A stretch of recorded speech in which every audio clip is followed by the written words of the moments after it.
Annyeong, it's Mikey here, and we're coming back to you with another Switch video, and again, it's a Wingtree, which we have to thank Unikeys for, but it's the BM10 Tactile. Now, I've been told by Unikeys that Wingtree Tactiles are really, really nice, and I've tried only a few, so this is going to be interesting to try and see how this stands out compared to like all the other Wingtrees and even some other Tactiles that I've had. We'll put it in the spreadsheet, and of course I'll explain and compare with some of the other Tactiles that I've tried so you guys can get an idea. Now, if you want to hear this in a board that I haven't put into this video and I own it, you can come join the live streams on Friday where I can test it out for you.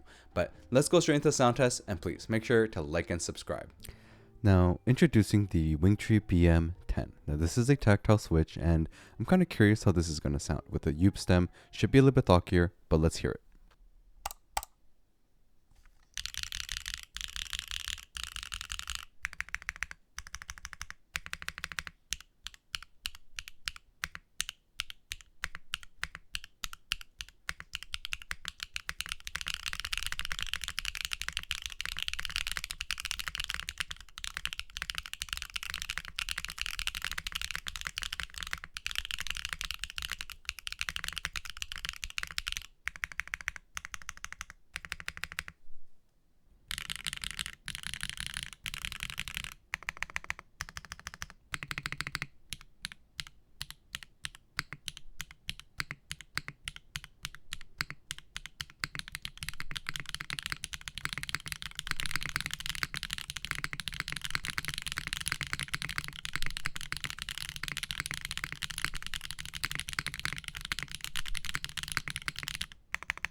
So the switch was quite interesting in terms of the sound profile. You're getting a little bit more of a clackier sound with the foamless boards, but then when you bring it into the foamed board, it becomes more marbly.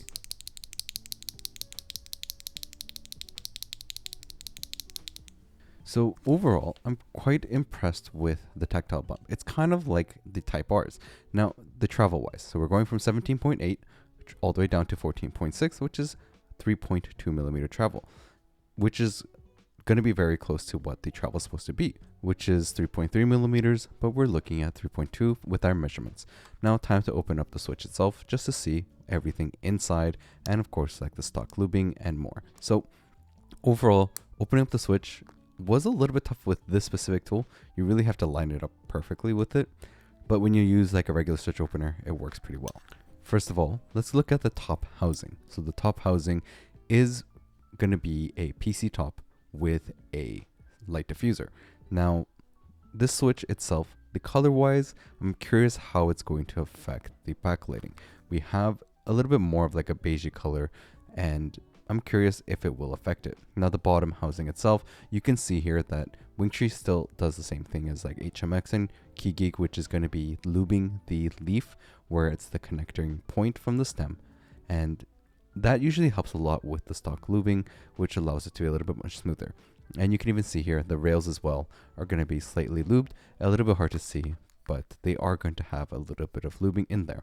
Now, in terms of the stem, out of all the Wingtree switches that I've tried so far, these are probably ones that have the least amount of lubing compared to the rest of them. As you can see here, a little bit hard to see, but you can see that it has very slight lubing done to the whole switch. And you don't even see lubing done right at the edges where the stem is actually hitting the leaf. Normally switches from Wingtree have like a lot more lubing. This one was definitely very minimal, which means that you can lube it yourself if you wanted to. But overall, the stock experience with the Wingtrees, I found it pretty good. Like, you don't really have to go and lube them. If you do, it just provides a little bit more of a deeper sound profile overall comparatively to the stock. Now, this spring. So this is a single stage spring, and I was kind of curious how it would be in terms of the feel, because the switches don't feel that heavy. So even though it's a 62-gram switch, it feels a little bit on the heavier side. And the spring itself is a single stage at 20.5 millimeters. I was kind of surprised with that. The overall spring is actually in between 20 and 21 at 20.5, which usually we're getting around 20 millimeters or 22. And sometimes I have seen 20.5, which this one is. It really does help in terms of making the switch feel a lot lighter. They have a very similar bump like the Type R, and as you can see with the short travel, it definitely has more of like a bump than straight to the end, which I'll show you very soon with the actual movement of the travel, the switch, and how it felt, as well as the bump feel. Now, the decibel test. So we're going to see how loud these switches are, because the sound test is not going to do justice in terms of that. So overall, these switches are going to be sitting around the 67 to 68 decibels. They're not a quiet switch at all. I would say that overall these switches are going to be much louder. You would be thinking close to like the 70 decibels, which is like a vacuum sound. That's kind of what you're looking at this. It is definitely on the louder side, so if you want to use it in like a quieter space or an office space, it's not really going to work. Now, this is what I meant with the actuation. So you can see here that after the bump, it has a little bit of movement after. I would say about 0.1 to 0.2 millimeters, most likely 0.1 millimeter. The bump is quite long, and then the travel of the switch is quite short, but it's not a full, after the bump, it hits the bottom. You do have that 0.1 millimeters of travel that you can feel afterwards, and the bump itself is a little bit lighter than the Type R switches. So you get a slightly weaker bump, but then you also get a very similar movement. Now, in terms of the stem wobble, the top end, you get very little rattling. It's quite nice with the switch, and when you press it down as well, you actually get very little wobbling. I was quite impressed with that. You don't get too much stem wobble on these switches, which I've seen other Wingtree switches, and they do get a little bit more wobbling. This one definitely does not have it. And as you can see here with the keycap on it, now keep in mind the keycaps move a lot more than you actually think it would, but on camera it actually moves even more than it does in person. Now, the backlighting. It does affect the backlighting slightly. You are going to get perfect white, just like you can see on the sides here with the Rise switches.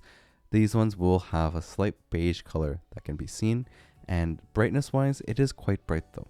I was quite impressed with the brightness of this compared to the other Wingtrees I've tried.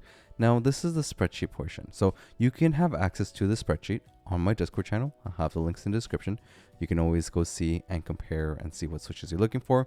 One thing that I've noticed more and more as I keep growing the spreadsheet is that even though I have an anchor point, so all of these hertz is actually just a pure anchor point, you have to keep in mind that even with a specific anchor point, an in-person sound is going to be very different. This one is one of those ones where the hertz wise, it's not as deep or it's not as high pitched as say some of the other switches that maybe in person could have been like higher pitched and even sound more deeper. But this sits at a medium range, and it has a poppy sound to it. You would think that this would sit a little bit on the higher pitch side because of the switch sounding clackier, but it doesn't in terms of the anchoring point. And that's because a switch has multiple points of sound and really can be different in person, especially when it comes to all the different range of tones that a switch has when it hits the bottom of a plate. If you do want access to the spreadsheets, you're going to find my Discord link in the description below, or you can go access it and see for yourselves with the switches that I've tried so far. If you have questions, come join the Discord channel. Just ask questions there, and we'll have a lot of people that can answer it at any time. Throughout wherever you are in the region, someone will most likely respond, or even myself. I'll have the links in the description for these switches. I think they're quite nice actually for a tactile switch, and you can always save 7% using the code Mikey, and it does help support this channel. But please, go check out the other videos I got, and I'll have to catch you guys next time.